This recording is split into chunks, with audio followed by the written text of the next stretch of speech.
రాబోయే 9 ఆగస్టు 2024 శుక్రవారం నాడు నాగ పంచమి వస్తుంది.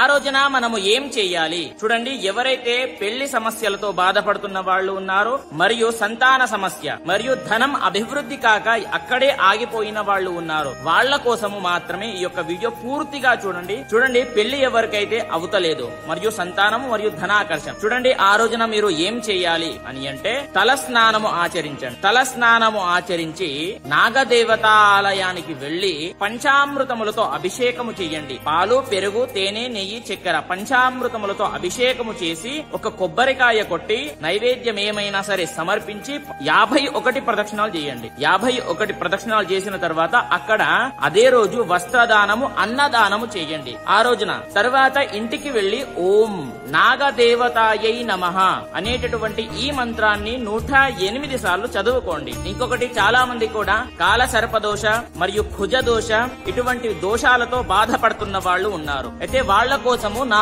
ఆధ్వర్యంలోనే అదే రోజు కాల సర్పదోష నివారణ పూజ జరుగుతుంది, పూజా హోమము జరుగుతుంది. కాబట్టి దాంట్లో ఎవరైనా సరే పాల్గొంటాను అని అంటే కింద కనిపిస్తున్నటువంటి నంబర్ కి మెసేజ్ చేయండి, వాట్సాప్ లో మెసేజ్ చేయండి. బేసిక్ అమౌంట్ ఉంటుంది, గుర్తు పెట్టుకోండి. ఓకేనా? ప్రతి ఒక్కరికి తెలియజేయండి. స్వస్తి, సర్వే జనాః సుఖినో భవంతు.